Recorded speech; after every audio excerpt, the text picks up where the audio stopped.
اور یہ مسلمانوں کا عجیب دستور ہے تاریخ میں کہ ابو سفیان جو حضور سے لڑا، تاریخ ثابت کرتی ہے، اس میں کوئی اختلافی بات بھی نہیں۔ ابو طالب علیہ السلام جنہوں نے حضور کو پالا، پھر یزید جس نے نواز رسول کو شہید کیا، اور نواز رسول کے چاہنے والے ہم اور آپ جو ان کے غم میں روتے ہیں۔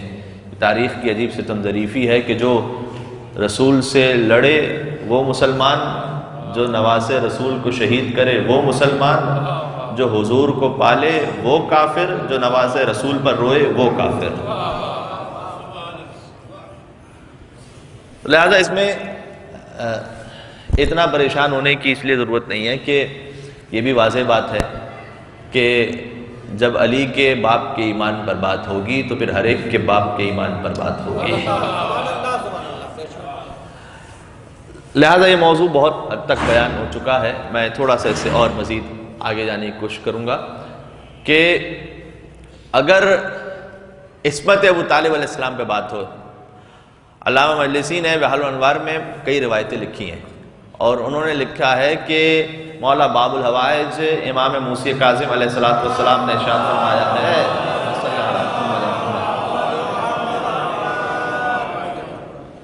کہ ابو طالب وہ وصی خدا تھے کہ جنہوں نے سابقہ اوصیاء کی امانتیں سرکار ختمی مرتبت کے سپرد فرمائی تھیں۔ لیکن یہ جملہ بہت قابل غور ہے۔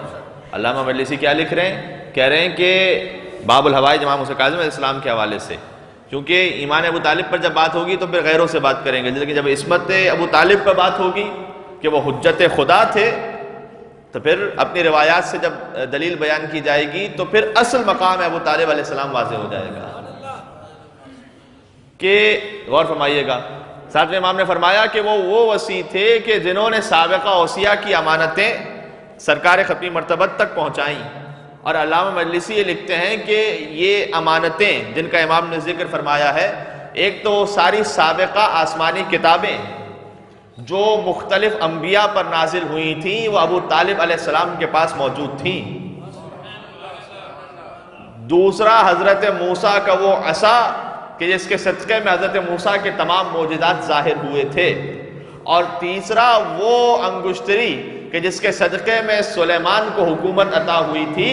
یہ تمام چیزیں ابو طالب کے ذریعے اور وسیلے سے سرکار ختمی مرتبت کی خدمت میں پہنچی تھیں۔ صلوات پر محمد و آل محمد۔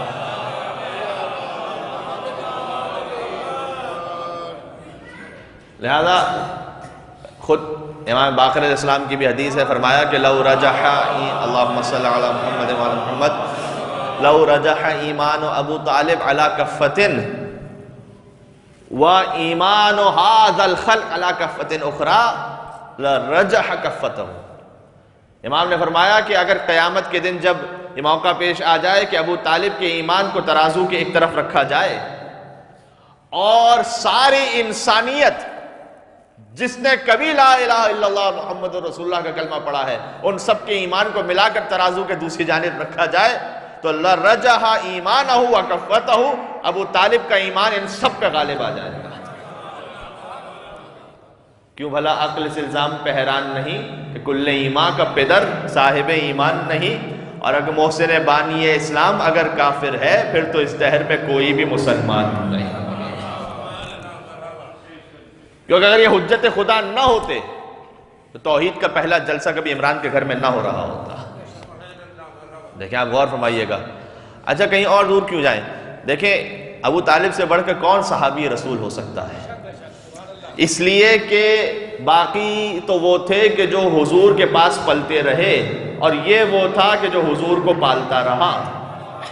اور صحیح بخاری کی جلد نمبر 3 حدیث نمبر 280 اس میں حدیث لکھی ہوئی ہے، جلد نمبر 3 حدیث نمبر 280 حدیث یہ لکھی ہوئی ہے کہ حضور نے فرمایا کہ جو کسی ایک یتیم کو پالے وہ جنت میں میرے ساتھ ایسے ہوگا، اور حضور نے اپنی انگشت مبارک سے اشارہ کر کے بتایا کہ وہ جنت میں میرے ساتھ ایسے ہوگا۔ غور کرنے کی بات یہ ہے کہ جو کسی یتیم کو پالے وہ حضور کے ساتھ ایسے ہو جائے، اور جو اسی یتیم کو پالے، صلوات بر محمد و آل محمد۔ جناب امیر کا جملہ ہے کہ انا نورہ من نورنا، کہ میرے بابا ابو طالب کا نور ہمارے نور سے تھا.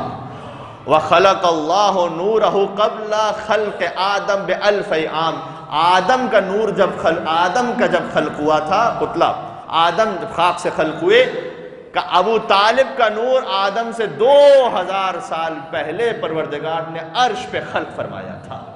یہ امیر المومنین کا جملہ ہے. لہذا میں نے پہلی جو جملہ کہا تھا گفتگو کی پہلی ابتدا میں، وہ آخر میں دہرا دوں کہ ایمان ابو طالب پر بات کرنا اصل توہین ابو طالب علیہ السلام ہے. وہ حجت خدا تھے، عصمت ابو طالب علیہ السلام پہ بات ہونی چاہیے. وہ وسیع انبیاء تھے. برحمتك يا أرحم الراحمين وصلى الله على محمد وآله الطاهرين.